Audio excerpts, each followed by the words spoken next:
The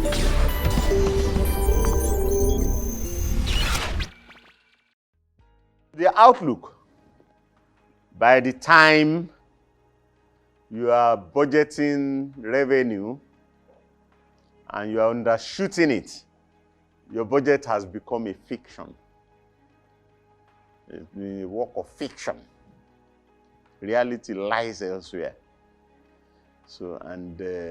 So anything that the government is saying now when they announce budget, you have to take it with a pinch of salt. You have to look very well.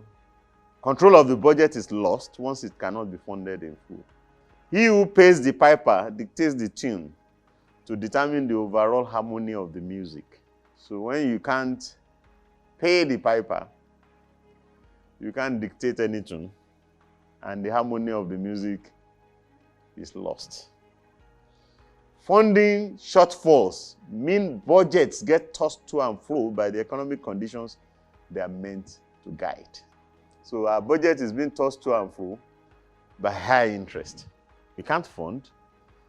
We come out, the fault with the budget process, with the fiscal process, is that most countries have left the job of doing fiscal projections to fiscal commissions, to independent fiscal commissions. So the executives who will run the budget should not be the ones doing the projections. In the US, what the Congress says is the final. The budget belongs to the Congress. It doesn't belong to the president. So those who say, why should National Assembly pad the budget? Why should National Assembly add to the budget? Are speaking out of ignorance.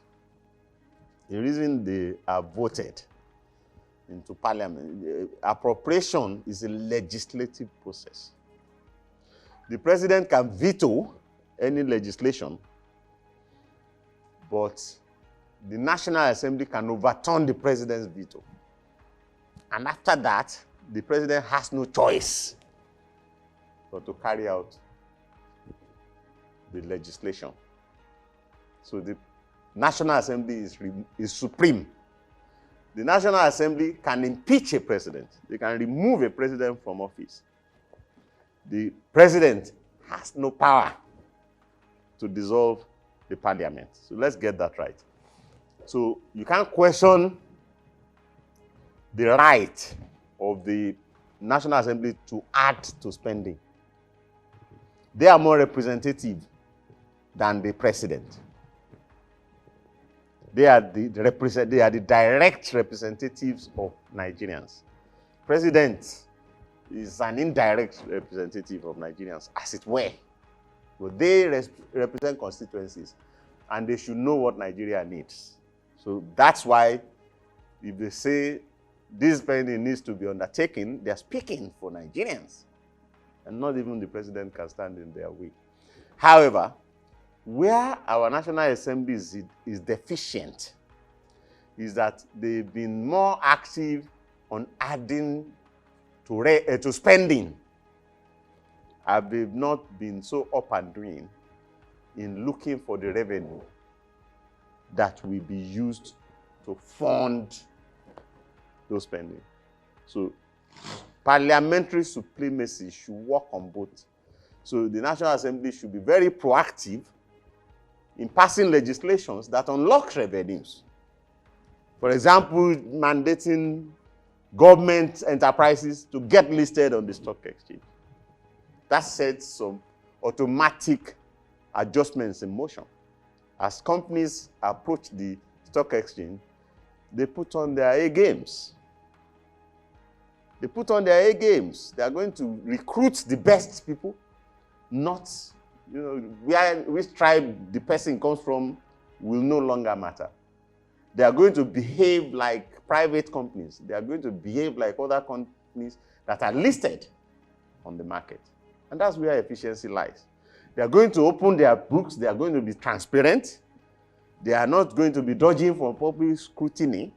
They will surrender to market scrutiny, because when you approach only the debt market, you're hiding something. All you have to do to access debt is to give a collateral. In the case of Nigeria, they will look at your oil export. And look, the prospects for the country is weak, the debt risk rating is weak, but there is no way that Nigeria is not going to be able to earn oil export that will service 1.5 billion euro bonds. Are we together? And let them pay percent now, so that those of us who are looking for high returns can at least capitalize. That's why investors hold junk bonds. Gives you quick returns. So use junk bonds. So NAS is the one that we should encourage to be more active on revenue side than on. Now, fiscal credibility becomes questionable, because of disconnect between pronouncements and realities. And if we cannot coherently deploy policy instruments as fundamental as annual FGN spending plan, then we cannot be expected to hit any of our stability, growth, diversification, poverty reduction, and employment policy targets. And if we cannot fund 1 year budget, then we cannot be expected to credibly fund 5-year plan that promises to accelerate growth, diversify growth, sustain development. Annual spending plans must be funded in full to ensure our medium-term plans do not keep ending up as attempts to build castles in the air. So, and I conclude, that page by saying what we've said since we, that you need to be portfolio-centric and rely less on transaction centricism for you to be able to fund anything that you want to fund and create stability and accelerate growth.